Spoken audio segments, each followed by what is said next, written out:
Welcome to Ismaili Gnosis Chats. This episode is about the article The Strongest Argument for the Existence of God. All right, so get ready, because in this deep dive, we're tackling a question that's been around forever. Does God exist? The big one, right. You sent over some excerpts from this article, The Strongest Proof for the Existence of God. Oh, yeah. I remember that one. From the Ismaili Gnosis blog. And Tasty title. yeah, the title alone, I gotta say, definitely had me intrigued. Yeah. It's a bold statement for sure. But it's so interesting how it uses philosophy and logic to get at this idea of God instead of just faith. Which is refreshing, honestly. Like, you know how sometimes people talk about God like he's like, up there pulling strings? I know exactly what you mean. This article completely ditches that image right away. Yeah, it jumps right into it. Completely. It's what it calls this like classical understanding of God. Yeah. And it brings in all these thinkers like the Aga Khan. Okay, yeah. The spiritual leader of Ismaili Muslims who always talk about how important logic is within Islam. Yeah. And they say that God, like a lot of philosophers from different religions, isn't this being just hanging out somewhere out there in space, but more like the actual foundation of existence. I totally agree. And you know what really struck me right off the bat? How this article kicks things off by comparing science and philosophy. It's almost like it's setting up this friendly rivalry between the two, which I find really interesting. What are your thoughts on that? It's actually really clever. See, the article makes the point that science is amazing at explaining the how of the universe. It's like, imagine a chess master, right? Breaking down each move, showing you all the intricate workings behind gravity or how cells divide, all those scientific processes we find so fascinating.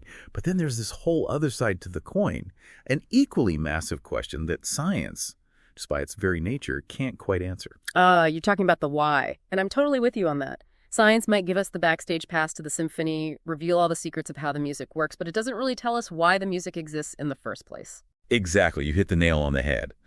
And that, my friend, is where philosophy steps into the spotlight, ready to tackle those big existential questions that have kept thinkers busy for, centuries. Why is there something instead of nothing? Why are we even here? What's the ultimate source, the root of it all? These are the mysteries that fall right into philosophy's domain. So we've got science revealing the mechanisms and philosophy grappling with the meaning. Where does this Ismaili perspective on God fit into all of this? It plants itself firmly in the realm of reason and logic, building this meticulous step-by-step argument for God's existence. And we're starting with, this is cool, a quote from the Aga Khan IV. He talks about how central logic is to Islamic belief. Yeah, the Aga Khan, he was really big on that. He always emphasized that faith and logic aren't at odds. Like, true faith has to have that logical core.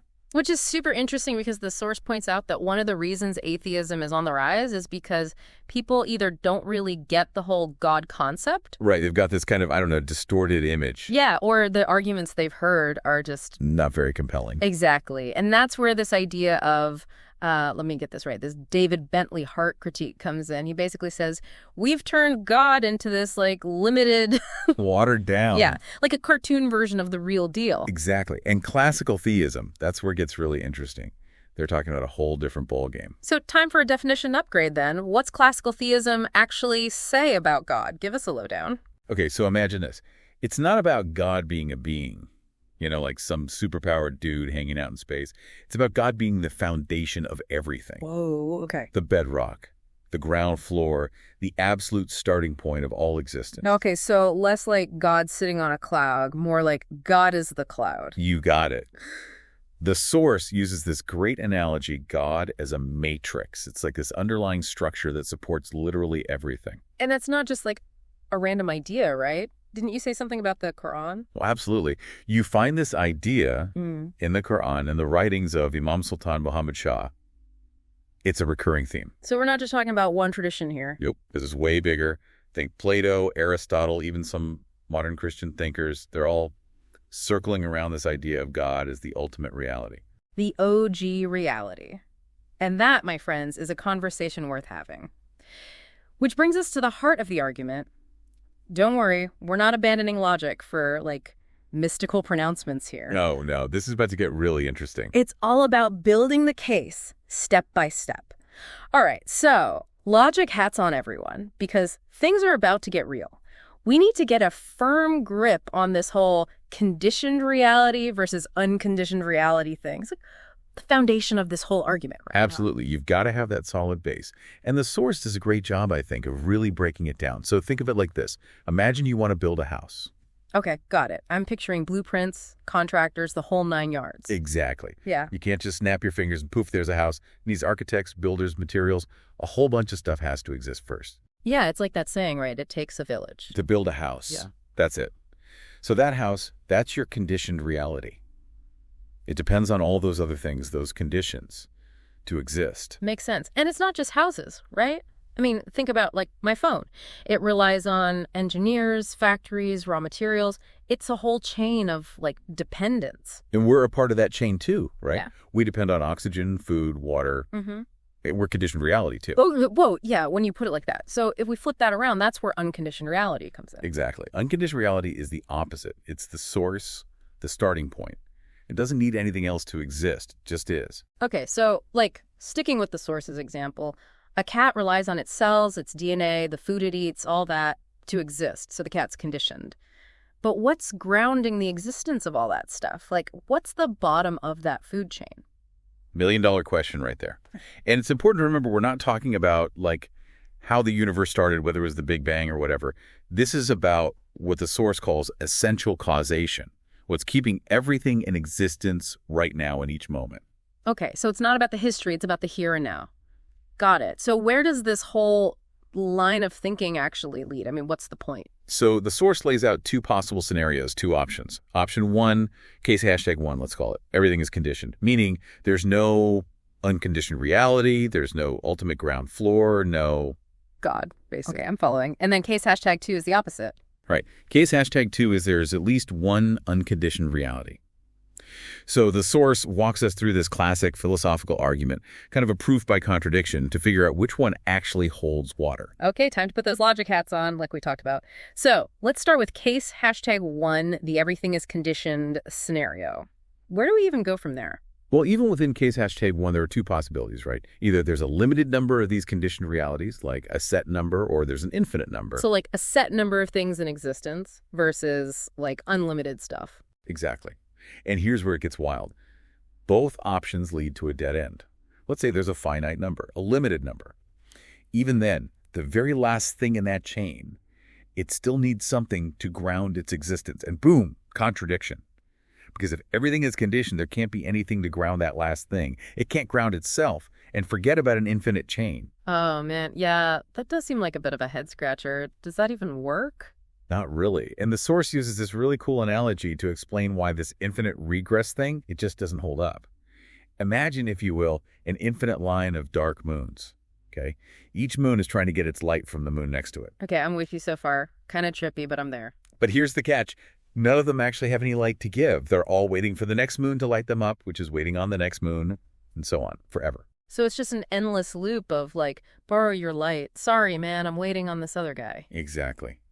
And just like those moons would never actually be illuminated, an endless chain of dependence means nothing ever really gets to exist in the first place. Everything's just stuck waiting for something else to go first. Precisely. It's a cosmic game of hot potato, but nobody's actually holding the potato. So, case #1, the idea that everything is conditioned, it's a bust. Logically speaking, it just doesn't hold water.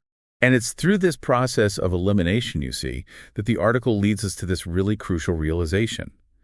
If a universe made up of only conditioned realities just doesn't logically work, there has to be something more. Something beyond those limitations, something that doesn't need anything else to exist. Something unconditioned. Okay, yeah. I'm starting to see where this is going. So how does the article describe this unconditioned reality? What can we actually say about it? All right, so we've journeyed through all the logic, explored the different scenarios, and we've landed at this idea of an unconditioned reality, the very foundation of existence. It's pretty mind-blowing when you really let it sink in, but this article doesn't just stop at proving it exists, right? It goes on to describe what this unconditioned reality, this God, must actually be like. Right. And one of the most fascinating things it brings up is this idea of absolute simplicity. Simplicity. Now, I gotta be honest, that's not exactly the first thing that pops into my head when I think about the source of all creation. Could you maybe unpack that a little?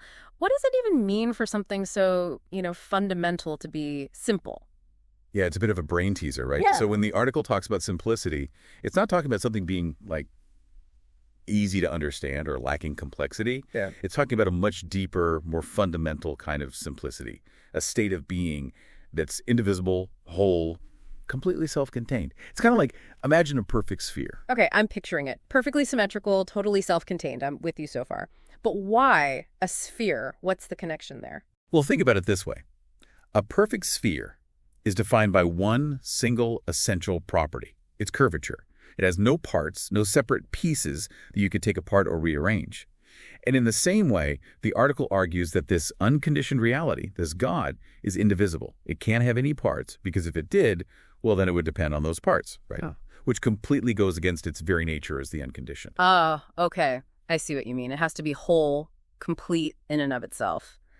Any kind of division, any dependence would make it conditioned, so it can't be the ultimate source if it's reliant on something else.